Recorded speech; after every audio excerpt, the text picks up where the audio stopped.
Ouçam estas palavras. O regime político que nós seguimos não inveja as leis dos nossos vizinhos, pois temos mais de paradigmas para os outros do que de seus imitadores. O seu nome é democracia, pelo facto de a direção do Estado não se limitar a poucos, mas se estender à maioria. Em relação às questões particulares, há igualdade perante a lei. Quanto à consideração social, à medida em que cada um é conceituado, não se lhe dá preferência nas honras públicas pela sua classe, mas pelo seu mérito. Nem tão pouco o afastam pela sua pobreza, devido à obscuridade da sua categoria, se for capaz de fazer algum bem à cidade. Estou a saltar o texto. Amamos o belo com simplicidade e prezamos a cultura sem moleza. Servimos-nos da riqueza mais como meio de trabalho do que como objeto de presunção oratória. E a pobreza não é tida por vergonha, mas mais vergonhoso é não a evitar trabalhando. Também na generosidade de conduta somos o oposto da maioria dos outros países. Não é por recebermos benefícios dos amigos, mas por lhes fazermos bem que os conservamos. O benfeitor é um amigo mais firme porque está mais empenhado em conservar o favor em débito pela sua benevolência para com aquele a quem o concedeu. O agraciado, por sua vez, mostra-se mais cordato, sabendo que pagará o favor, não por gentileza, mas para satisfazer uma dívida. E somos os únicos que ajudamos alguém, não tanto com a mira nas vantagens, mas com a confiança própria de homens livres. Este texto tem 2.500 anos.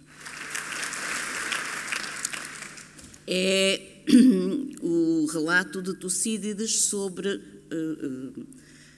não se sabe exatamente se há letra, mas pelo menos seguindo o espírito, de um discurso de Péricles sobre a nobreza, a distinção de Atenas em relação às outras civilizações, o chamado discurso fúnebre, porque foi feito para receber atenienses que tinham morrido em combate. E eu não venho como na única qualidade que me permitiria estar aqui, como filelénica, como amiga da Grécia, e aí poderia dizer com certeza muita coisa. Apetecer-me-ia fazer como os filelénicos da luta de libertação da Grécia contra os turcos, fazer como Lord Byron, ir de navio até à Grécia, pegar no seu cavalo, pegar em armas. Enfim, não lhe correu muito bem a aventura porque acabou por morrer de gripe e não no campo de batalha, mas essa imagem de todos dos intelectuais europeus que agarraram neles, deixaram o seu conforto e se puseram a caminho da Grécia para combater com armas ao lado dos gregos pela sua emancipação, pela sua libertação, é uma imagem que hoje nos toca pela sua beleza, mas que também nos desafia pela sua impossibilidade. Ninguém hoje pode agarrar num meio de transporte e ir dar tiros contra alguém, até porque não sabemos exatamente contra quem deveríamos dar os tiros.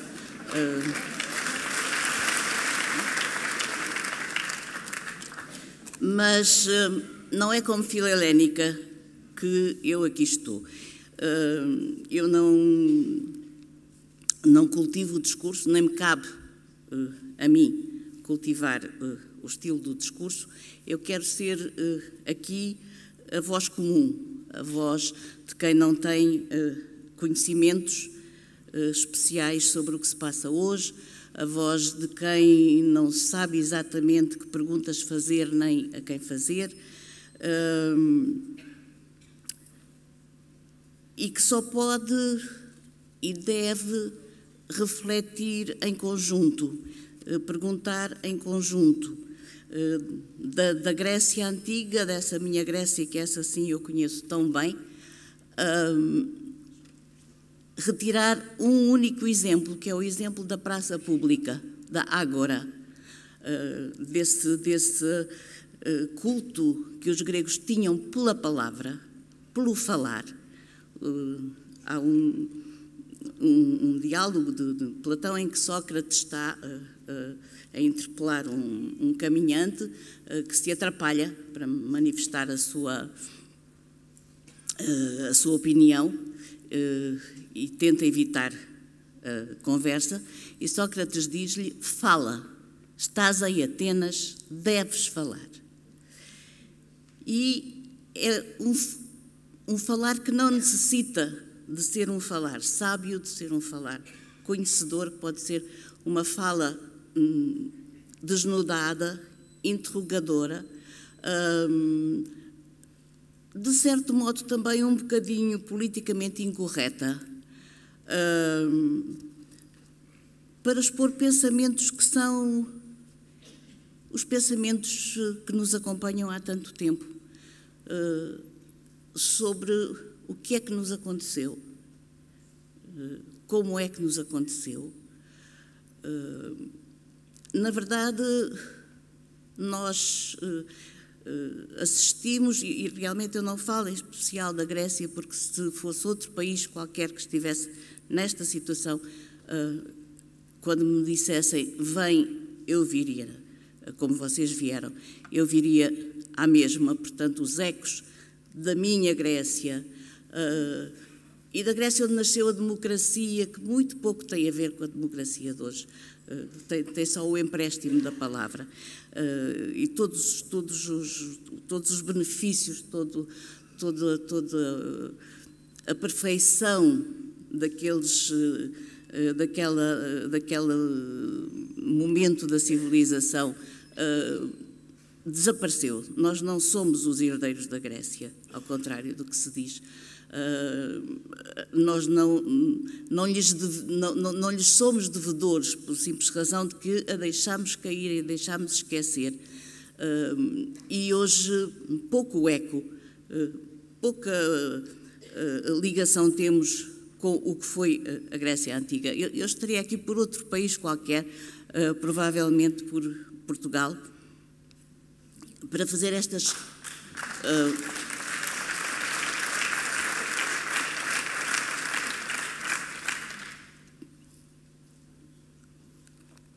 para fazer estas reflexões sobre o que têm sido estes últimos anos, para testemunhar como cidadã comum, que não percebeu nada, que a certa altura acordava e perguntava: será que eu hoje vou perceber alguma coisa do que vai ser o meu dia e do que vão ser as notícias?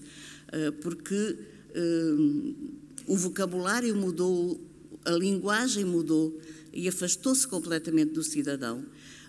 E tudo aquilo que se passa ao nível da economia é um mistério tão grande que se torna quase um mistério divino, e que, como os mistérios divinos, nos convida simplesmente a vergar o joelho e a ouvir a missa em latim, sendo que não conhecemos latim.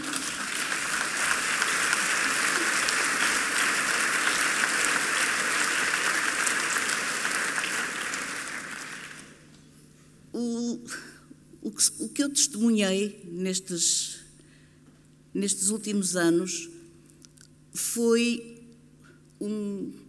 uma queda na cegueira, e uma queda na cegueira eufórica, porque, na verdade, veio o euro sem que nenhum de nós tenha decidido isso, o euro caiu em cima do país, os dinheiros começaram a chegar de uma maneira vertiginosa e foi muito fácil para o ser humano que é sobrevivente, é territorial, quer ter a sua segurança com as coisas que possui e que por isso é ganancioso também. Foi uma vertigem de felicidade, de má felicidade, ver chegar aquele dinheiro todo que não se percebia bem de onde vinha. Tornou-se tão fácil fazer fraudes. Pessoas a quem eu sempre tinha atribuído um comportamento moral impecável, fizeram fraudes. Amigos meus criaram empresas, fizeram aquelas coisas que todos nós sabemos. Eu vivo num meio rural e isso aí já me afetou pessoalmente. Vivo num meio rural e comecei a ver os pastores levarem as ovelhas para os prados para passarem a noite ao relento para morrerem, porque por cada ovelha morta eles ganhavam dinheiro. E foi assim, isto foi a realidade. Aqui foi a realidade, na Grécia foi a realidade para os pobres, que de repente viram o ouro e se deixaram intoxicar por aquele ouro. Eu estava uma vez em Inglaterra, como estou, aliás, muita vez, eu vou dizer em inglês, acho que não há correspondência com a língua portuguesa, num college em Oxford, onde e tenho uma experiência sempre de grande gentileza, de grande empatia, de pessoas muito disponíveis, muito simpáticas, a conversarem imenso, é sempre uma experiência muito, muito agradável. E nesse ano, que foi o ano em que de repente aquela euforia se transformou, se despiu e se viu o que era por debaixo da sua túnica, era um empestado que lá estava, e em que nós começámos a perceber então que tínhamos uma dívida enorme para pagar. E eu estava nesse college e fui-me despedir, como era costume, do porteiro, que normalmente era muito querido, muito amável, e ajudava-me a levar o saco, e pronto, era tudo assim muito humanamente, muito bonito. E dessa vez eu cheguei ao balcão onde ele estava para lhe dizer adeus, e ele olha para mim severamente e diz: então, quer que eu pague a sua dívida? E eu disse: eu não tenho dívida nenhuma. Ai, tem, e agora nós é que estamos a pagar as vossas dívidas todas. E eu percebi que alguma coisa tinha aí mudado. E o que é que tinha começado com isso? Tinha começado a desumanização. E eu vi essa mesma desumanização provocada pelo dinheiro, pela intromissão dessa coisa dos que devem e dos que pagam,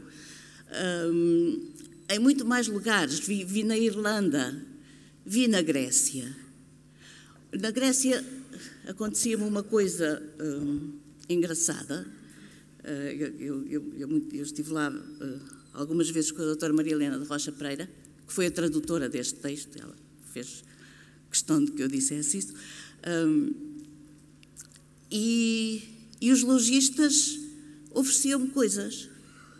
Assim, eu achava graça a qualquer coisa e eles, por um impulso, por aquela hospitalidade antiga, pelo encontro entre dois seres, ofereciam-me coisas A doutora Maria Helena dizia às outras pessoas, dão-lhe coisas.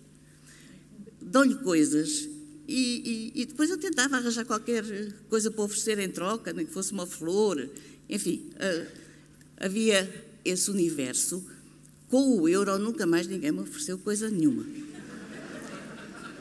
É tudo contado e com os olhos muito abertos para ver se ninguém rouba coisa nenhuma das lojas. E as pessoas atrás de nós a perseguir-nos, não se consegue sequer estar à vontade numa loja. Essa ganância envenenou as pessoas. Eu fui maltratada na Irlanda, a Irlanda que era um país de conto de fadas, onde eu punha lá os pés e já não precisava de pensar mais nada, porque os irlandeses eram amigos naturalmente. Qualquer pessoa para quem a gente olhava tornava-se nossa amiga, ia-nos levar onde a gente queria e ajudava. Era um país de sonho. E a seguir ao euro, a primeira vez que eu lá estive, no oeste da Irlanda, fui posta fora da caminhoneta. Quando normalmente entrava na caminhoneta, dizia ao senhor onde queria sair e começava a ver as árvores, porque o senhor tomava conta de qualquer um, como se fosse familiar dele. Pois dessa vez eu fiquei muito espantada, porque o senhor, quando eu lhe disse, eu não sei se já passei pelo meu sítio, se não, abriu as portas e disse, desça. E deixou-me ficar num descampado, uma coisa completamente impensável para um irlandês, era completamente impensável. E depois, enfim, lá tive que telefonar aos amigos para me irem buscar e estava perplexa, não estava a perceber nada do que estava a passar. Estava com dúvidas de estar realmente na Irlanda, era tudo tão diferente. E então os meus amigos explicaram-me. Eu cheguei a casa e disse, encontrei o primeiro irlandês estúpido da minha vida, e eles disseram, habitua-te. O que é que foi? O que é que se passou? Ele pensou que tu eras uma imigrante de leste, branca, porque tu tens pronúncia, não falas com a pronúncia irlandesa. Ele pensou que tu eras uma imigrante e tratou-te com agressividade, porque eras uma pessoa que estava a tirar trabalho a alguém aqui. E estas experiências, estes episódios muito pessoais, de qualquer modo revelam que caiu uma espécie de triste, depois daquela euforia meia louca, com todos os dinheiros que se ganharam a matar ovelhinhas e a inventar oficinas e ateliês que não existiam, e a inventar quintas para jovens agricultores que não sabem sequer o que é uma couve. Enfim, naturalmente as pessoas deixaram-se enfeitiçar por isso, o que é perfeitamente humano. E a seguir caiu a tristeza, o nada e aquilo que eu disse já, a desumanização, porque o contacto deixou de existir, a alegria natural das pessoas deixou de existir, porque estávamos todos, de repente demos por nós todos com uma dívida imensa que não tínhamos de modo nenhum, não tínhamos sido responsáveis por elas, não devíamos nada a ninguém, não tínhamos roubado, ninguém roubou nada a ninguém.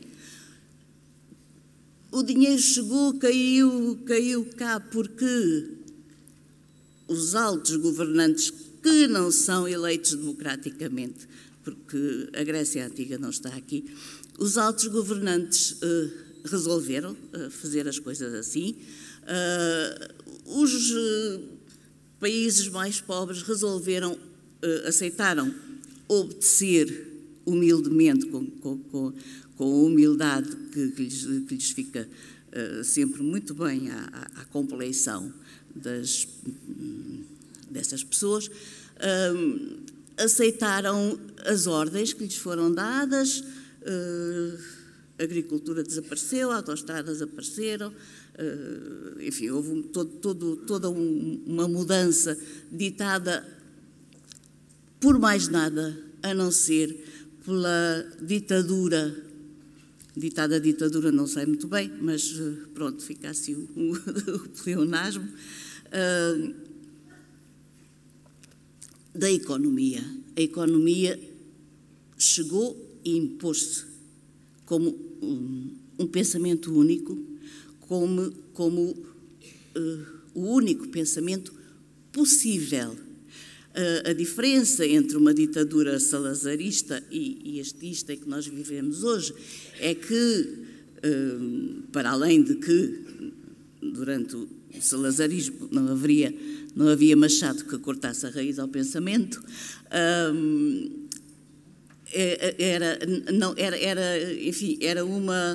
era uma coisa real, mas outras eram possíveis. Esta ditadura da economia é-nos mostrada como a única via possível e não há outras em lado nenhum. Economia é uma palavra muito bonita, é uma palavra grega que significa as leis com que governamos a nossa casa. Essas leis deviam ser claras e deviam ser conhecidas e decididas por todos. Não, a economia é qualquer coisa de superior. Criou-se esta convicção, não sei de onde veio, de que a economia é uma ciência exata e, portanto, infalível, que conhece muito bem as causas e que provoca fatalmente aqueles efeitos. Essa deformação económica leva a que agora toda a gente se ponha a fazer contas de aritmética,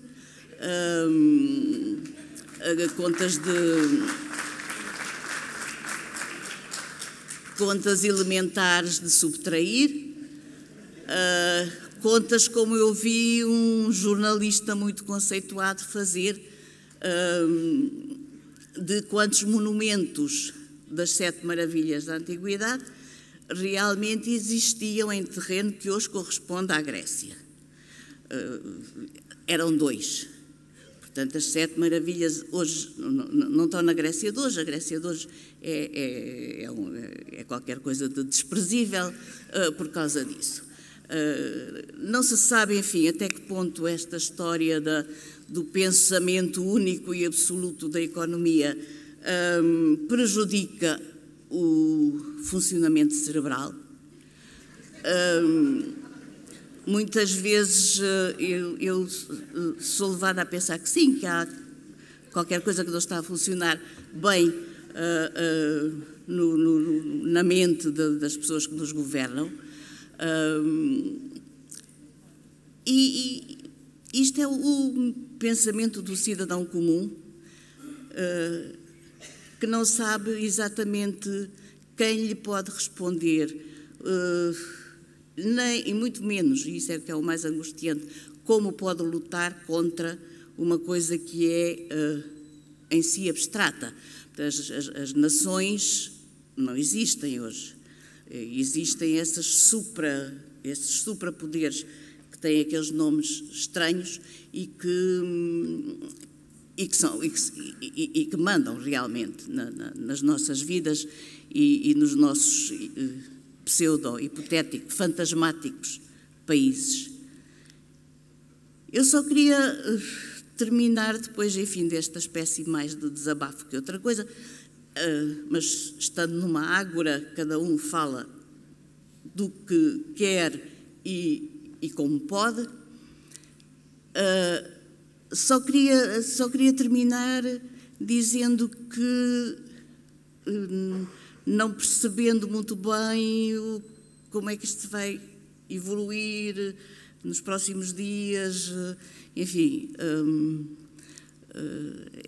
esses caminhos estranhos, tortuosos, em que eu creio que se percebe pelo menos muito bem que há uma decisão supranacional de que aquilo não corra bem na Grécia,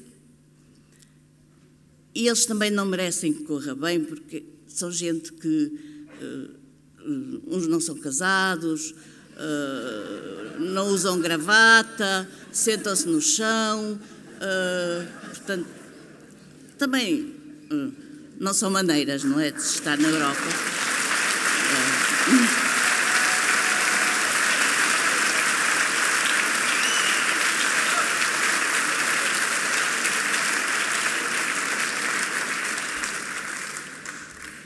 Eu só vou terminar só em anel, que é uma estrutura muito grega,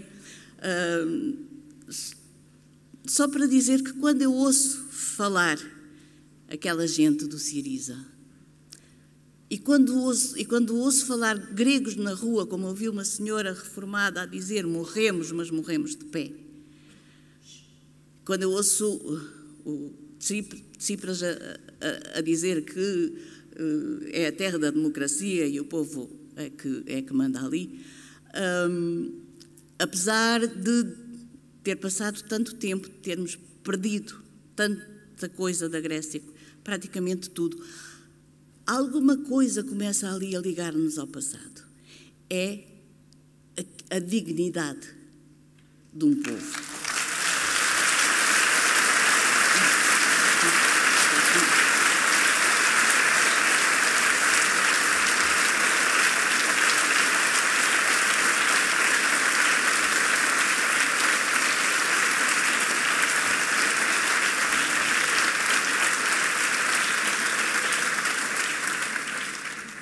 E, nesse sentido, ainda que talvez não muito merecedores, todos queremos ser gregos, todos queremos ser os gregos de há 2500 anos e todos queremos ser os gregos de hoje, pelo menos no grito de morremos, mas morremos de pé.